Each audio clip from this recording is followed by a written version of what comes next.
So now we're going right into this without you having any coffee. Are you ready? I know. I'm ready. How do you feel about fake news? Fake news. How sick are we of hearing the phrase fake news, right? Mm-hmm. Yeah.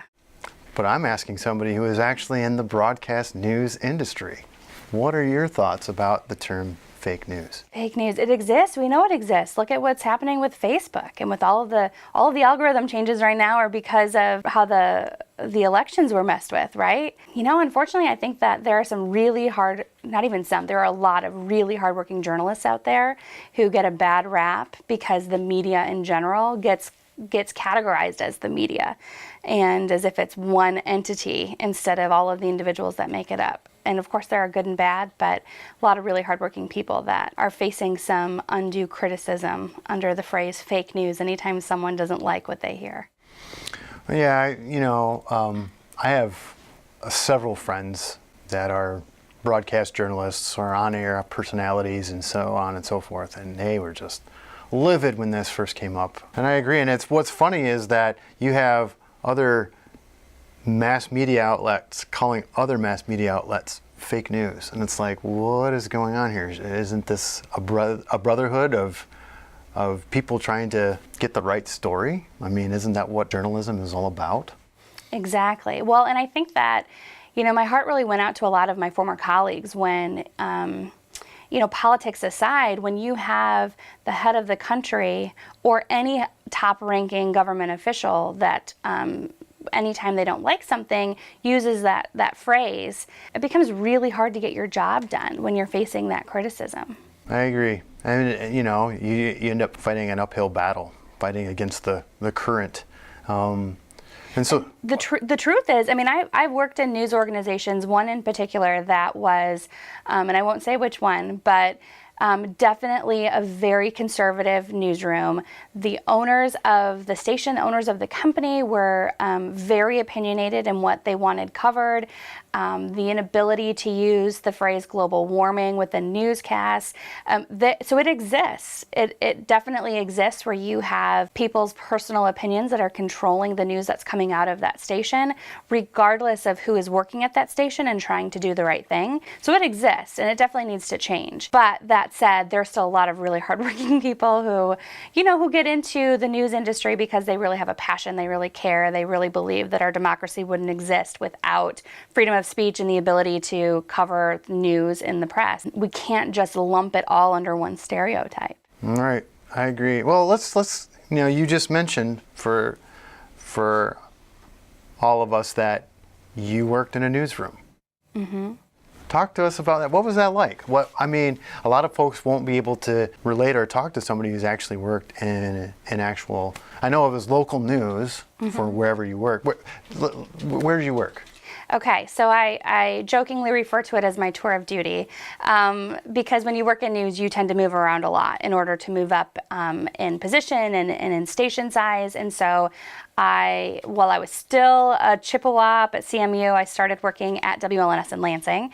So got my start here in Lansing. From there, I went to WNEM in Saginaw for actually not even a few years. I was there for a short time and then graduated from college, went off to Richmond, Virginia for a few years, jumped from there to the 13th largest market in the country, which is Minneapolis, was there for 5 years, went from there to Indianapolis, so one Appalus to another, getting slowly closer to home, and was there for a few years, and then decided at that point that my time in the fast-paced pressure cooker environment was coming to an end. I always knew that I wasn't going to do it forever. I decided that, okay, what's the next step? I wanted to be back in Michigan for the first time since leaving. I was like, nah, I really want to be back in Michigan. Those pure Michigan commercials get to you. Family's here. So moved back to Michigan and actually ended my career, my TV career, the same station where I started at WLNS in Lansing.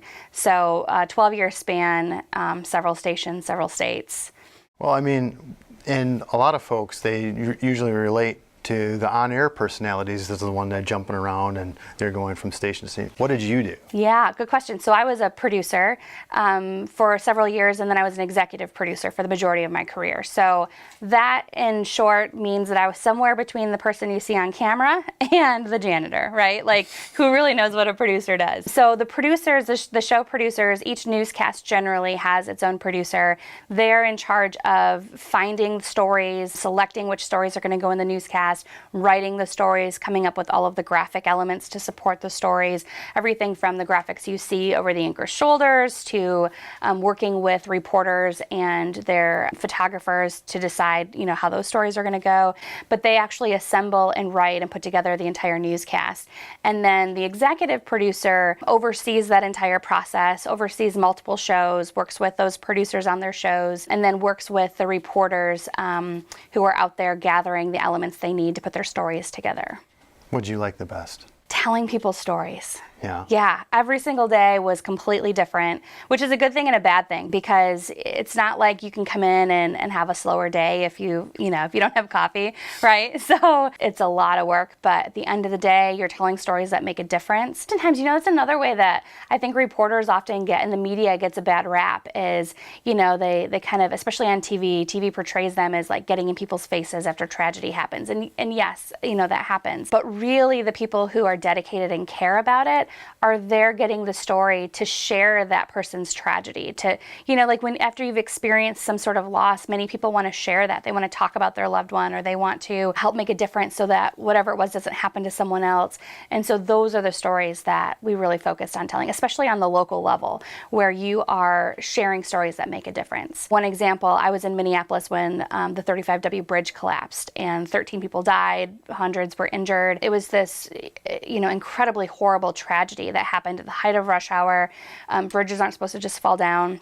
This was a major interstate, and it was a bridge that I drove every single day to get from Minneapolis to St. Paul, where I lived, and then where I worked. You have to take a bridge because the river's there, Mississippi River's there.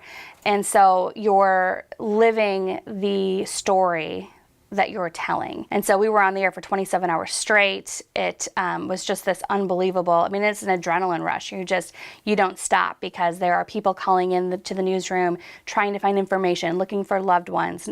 Someone didn't make it home. Were they on the bridge? It's just everything you can imagine, getting that information out about the Red Cross. And then we, of course we had the president actually flew in and was there. And so we broadcast that entire thing live, that weekend. We have all of the national networks come in and converge, and they need your assistance because on the local level, you have all of the resources. But at the end of the day, you're telling the story that is impacting your community, and you're making a difference in getting that information out to people. That's why I did what I did for so long. And then you moved to lawyers. Yes. And then I left that exciting life to work at a law firm. That's what's interesting to me is you worked at the law firm as the marketing and communications director, or somewhere along those lines. I might be getting the verbiage not correct, but how are you able to sell yourself into that role coming out of broadcast news? For Fraser Trebilcock, I think one of the biggest selling points was that I had worked on the other side of the media. Who better to sell your story to the media and get you that media coverage than someone who was on the receiving end and deciding on those stories. Also, I'll speak for my fellow journalists out there, and you come from a TV background, right? So there are a lot of transferable skills. Every single day you're interviewing, you're problem solving, you're making critical decisions at the height of deadlines. And so I really think that any journalist brings a lot to the table when it comes to making a transition, but especially in a communications field like that. And I think the law firm was a really good fit for me, because as you're covering stories, there's a lot of explaining to do. Anytime, we're governed by our laws, right? And so you need that thought leadership, those experts, to be able to bring down to layman's terms what's happening and how it affects all of us. So for me, that was a relatively easy transition. The other thing that I really brought to the law firm was I worked in newsrooms when we were figuring out how to incorporate Twitter and Facebook and other social media platforms into the mix. I remember having editorial meetings where we sat down and we thought, okay, what are we going to do with Facebook? Like, are we going to allow, this was the conversation, we're going to allow our reporters to be on Facebook. And very quickly that conversation changed to, oh no, we should be breaking news on Facebook. We should be selling our personalities on Facebook. Initially, those conversations were very much, how do we use this? Is this a threat? Is this something we incorporate? What do we do with this? So to take it from what it was then to what it is now and actually using it for business purposes and branding and, selling our products and services, that was something that at the time the law firm really needed. So that was something I was able to bring to the firm. You really hit on the theme of story to this point. How did the story change when you went from what you were doing on a daily basis for the overall community to specifically this law firm community, this legal community? How'd you shape the story there? For me personally, and this is going to sound like I'm making it up, but it's true, I felt like I was still helping the community. I genuinely did. I mean, I worked with really excellent attorneys who really care about their clients and care about their community. They give back. They, do pro bono work. They're just really involved in many ways. And so for me, it was an easy transition because, a topic would come up and I felt like, okay, we can help with that. And in a way, I felt like we had a responsibility to be able to give back to the community. I mean, we have, a law firm full of all of this expertise and this knowledge, and we have people out there who need it. So how can we connect those two together? And at the same time, it organically helps to grow the business of the practice of law, which was what my job was and what I was tasked to do. So for me, it was a relatively easy thing to make that transition. The hardest part was my first week, and it's like, okay, suddenly I have my own office. I'm not in a newsroom with like tons of people around and tons of noise and phones ringing and music playing and scanners going. And I'm in my office and it's like silent. Like, what do I do with this silence? And without people everywhere. So that was actually the strangest transition the first few weeks. You find yourself just talking to yourself or screaming or? Music. I played music all the time. You have to have that background, that white noise. But yeah, I mean, just like in news when you read your scripts out loud because you need to hear how it sounds, people would walk by my office and I'd be sitting there at my computer reading out loud. Same thing. Old habits never die. Well, if they work, it's just these tools aren't broken. So that's the way you get that's the way right, that's exactly. the way it happens. Yeah. I mean, was there times where you had to feel like, the stigma of lawyers and stuff like that, did you have to battle that, or did you have to, because people have some opinions about how lawyers are and what they do. I know, kind of like they do about the media, yeah, right? Exactly. I know, I just moved from one stigma to the next. No, I didn't actually really face that very much. I think because I was fortunate enough to work at a law firm that, has been in Lansing for over 130 years and really has a strong reputation. Or maybe people just kept their lawyer jokes to themselves, I don't know. But it wasn't an issue for me. Oh, well, cool. How do you really feel about social media? That is a good question. That is a loaded question, right? Because absolutely. my dad who, likes to joke and complain about Facebook, even though he doesn't have an account, he's always on my mom's and likes to, one of those, right? Yeah. And it's like, I have to remind him, but Dad, I make money off of Facebook now and helping businesses with social media. It's tough. It's hard when, with our generation, we remember, of course, what it was like before social media and what life was like and just how much things have changed since then. I have differing opinions on it definitely has changed society in many ways. It's changed everything from how people communicate with each other to how people date to, you name it, it's just changed so much. And I don't know that all of it's for the better, but there really isn't much we can do about it. So just kind of social media in general. And I just think that we have to be smart about continuing to connect with people in person, face to face, and not just doing it through social media. So things like that, I think, are more of our burden to bear than the platforms. It's all on how we use them. So, I mean, in general, I actually really do, and I'm not just saying this because it's part of my business, but I really do think that social media has changed us for the better. I know that there are the downsides, of course, but if you look at how we're able to connect, look at how we're able to give back, look at how nonprofits can raise money just by sharing some posts and some inspiring stories, and people can reach out when they need help versus, and stay in contact with each other, things that we couldn't do before. So I think we just have to focus on those positives, and the things we don't like, we have to do something about.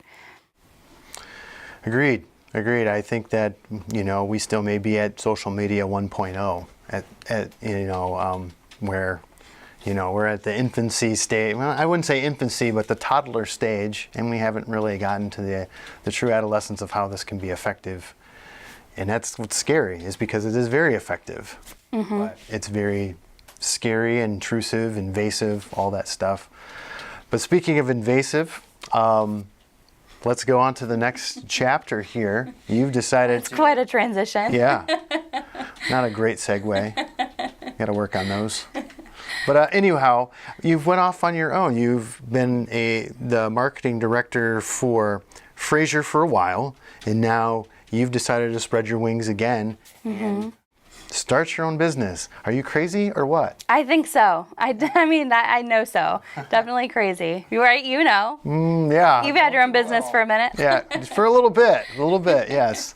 Yeah. So, talk to me about that transition. This is basically, we're talking about a second transition, life transition for you. Third if you talk about going from college into the broadcast news world. So this is third life transition for you. But you're still telling stories. Talk to me a little bit about what you're doing at mConnexions and how you're really branching out to what you want. Yeah. So, about just over a year ago, I started mConnexions and started working with my first clients just on a really small basis, doing some projects here and there, regular projects for the same clients, but I wanted to feel it out and see, is this something I even want to do? Do I want to take this on full time? And is it going to be worth, is the risk going to be worth the reward in the long run? And it wasn't, I loved what I was doing at the law firm, but I really liked the idea of being able to do the same thing or do more for a variety of clients and to get to work on a variety of projects. I think it's the producer in me that I'm very much a planner. Like everything has to be laid out and in its place, and because that's how I ran my life for 12 years in news. And so I really worked on my business plan for a solid year before even launching into my first clients. And then I maintained that while working full-time at the firm and still devoting the majority of my time and resources to the firm, of course, for that next year. And then a few months ago, like you said, took it full-time. I'm so excited that the opportunities have been there, and these connections that I've built along the way have really come through with just some amazing projects with some really great clients. We have clients, and I say we, I have a team of 7 people that are working for mConnexions now, and it's really great to see each person with their own, unique background that they bring to it and their own area of expertise, whether it's, a specific platform on social media or writing or websites. It's really fun to see that come together and to see each of these individuals grow. But we've really got some fun projects. We've got clients, we've got several in Chicago, we've got one in New York City. And our clients are just spread out. That's the beauty of what we do, is we don't have to be in the same geographic location as our client. It's really fun. It's a lot of work, of course. I knew this going into it, and having conversations with friends along the way, like you, talking about what I'm getting into. And I still don't know what I'm getting into. Every day is a new day, and I'm working way more than I ever have, even in news when I felt like it was a 24/7 cycle. But there is freedom and just flexibility in what I'm doing now, and being able to pick and choose whose stories I'm telling and getting creative in how we get to tell those stories. So that's what I like most about it, is still, you can't take the storytelling aspect out of it. My mom would tell you that even as a little kid, a 5th grader, walking around in her high heels and trench coat, I was out there reporting on the news in our backyard, and I think that that's always going to be a part of what I do. And I'm just excited to be a part of doing that for clients and businesses that are in some way giving back. We work with a lot of doctors who are, through their social media efforts, helping patients online. And so things like that just are really fun to be a part of. And now moving into a different type of story. So what are you reading? What are you reading now? Are you reading anything? Are you able to? Well, I'm reading several things. Lately, since starting this business full time, I seem to not make it through a whole book.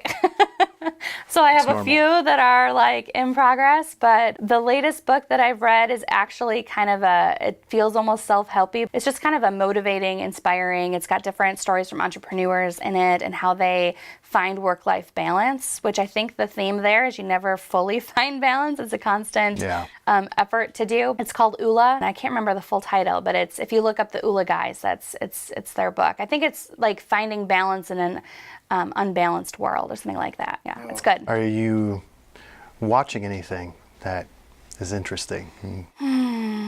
You know, I have been watching The Path. I've been watching it on Hulu. It's that new one with, what's his name from Breaking Bad, right? Yeah. And I hadn't ever heard of it, and it popped up on Hulu one day, and I was doing some work, of course, in the evening, and just turned it on in the background, but it's pretty good. It's kind of a cultish kind of, I mean, they wouldn't say that they're a movement, but it's kind of an interesting look at their twist on people who have good intentions, but then sometimes do bad things to keep the others. I don't know. Anyway, it's really interesting. All right. Yeah. Any podcasts that you'd like people? I'm starting my own podcast. Oh, yes. Really? This is new. This is breaking news. Yes. Yes, starting, in fact, we have our first recording tonight, doing a podcast with 2 other women. Nice. It's called Think Tank of 3. It is 3 of us women who are, professionals, kind of experts in our own rights, who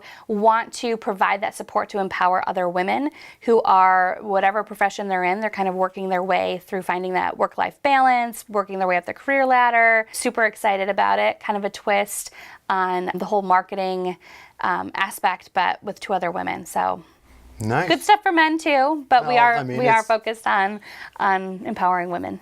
Well, I'm sure with the marketing aspect you can take something away, but that's awesome. Breaking news from somebody who was in breaking news. Julie, thanks for stopping by. Thanks, Paul. Appreciate it. And we'll see you next time.